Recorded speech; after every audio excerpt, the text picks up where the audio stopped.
Olá, meu amigo, meu querido. Estou aqui hoje em Canavieiras, tirando alguns dias com a minha família.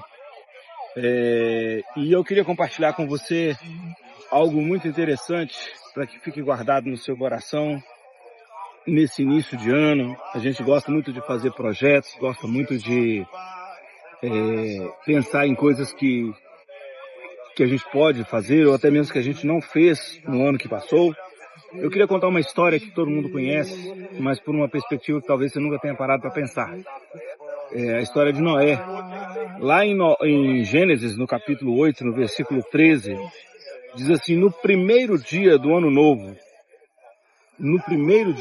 hoje é o segundo, não consegui fazer esse vídeo ontem, mas estou fazendo hoje. No primeiro dia do ano novo, de 10 meses e meio depois do início do dilúvio, praticamente não havia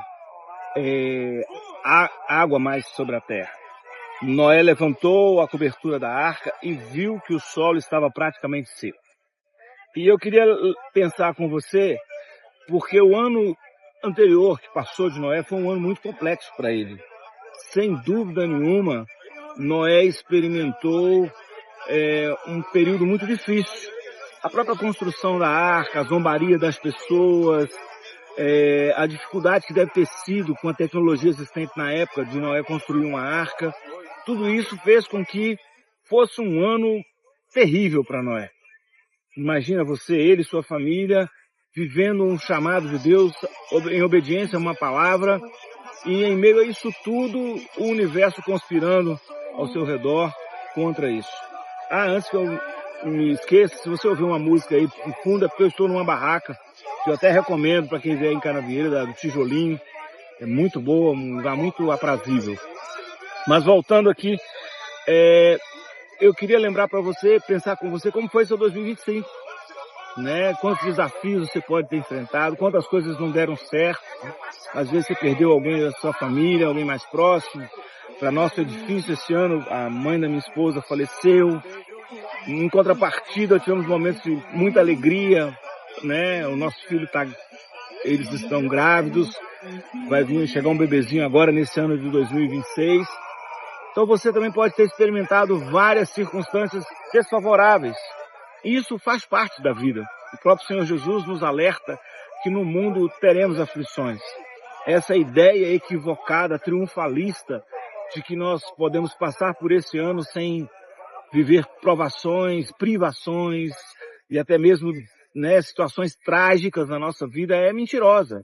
A vida que nós vivemos precisa ser entendida como o apóstolo Paulo fala lá em Gálatas. Vivo na fé do Filho de Deus.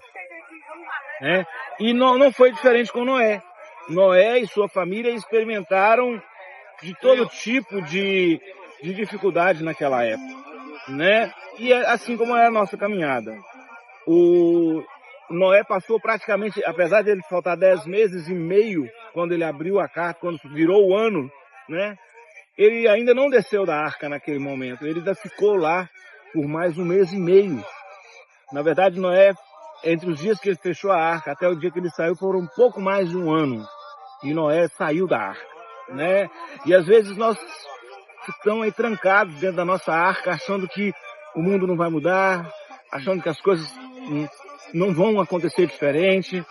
E apesar disso tudo, eu quero dizer para você que sim, seu ano pode ser diferente. Você pode fazer um ano diferente para a sua vida.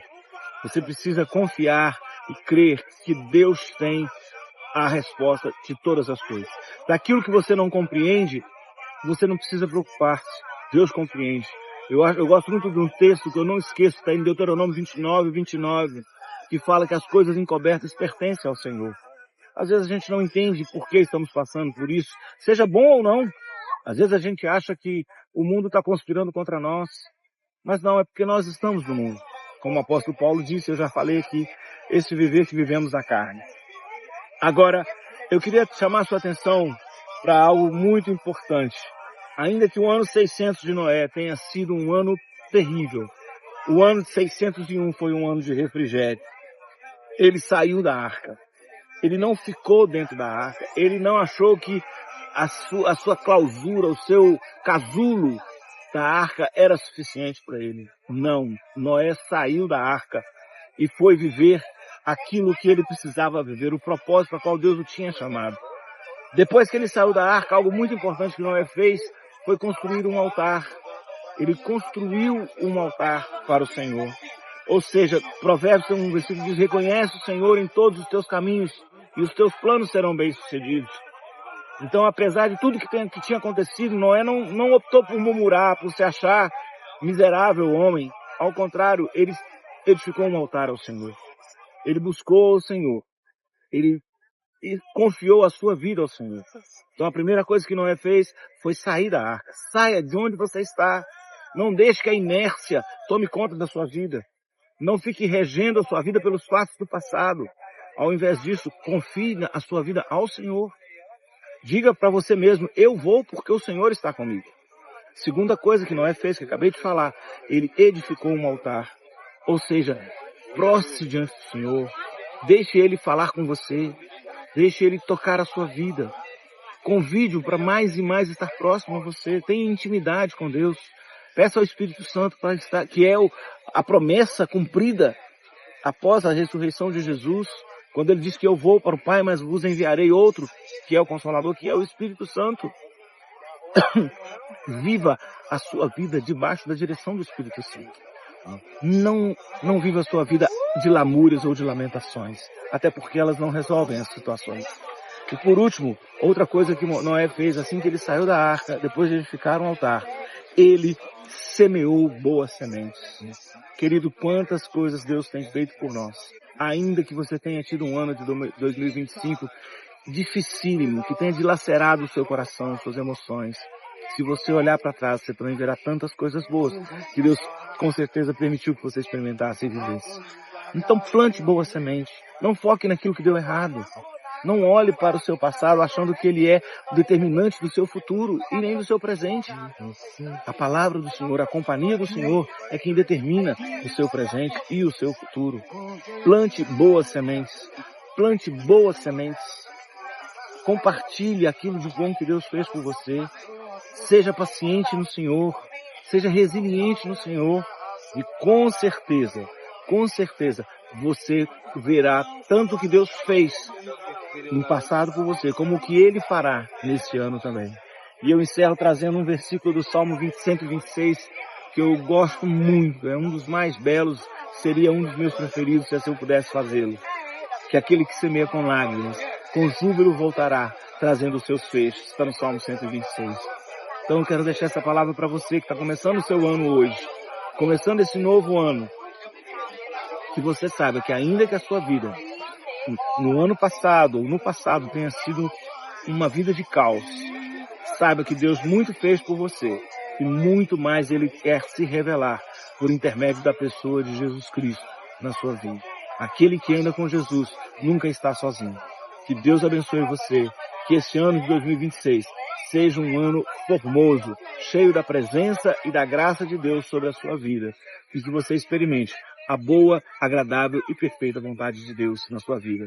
Uma aguinha de coco? Tá deliciosa. Deus te abençoe em nome de Jesus. Esqueci de falar uma coisa importante para você. Se esse vídeo fez significado para você, eu quero te pedir 3 coisas. Primeiro, compartilhe ele com alguém que você conhece. Envie o link para essa pessoa. Segundo, curte aí.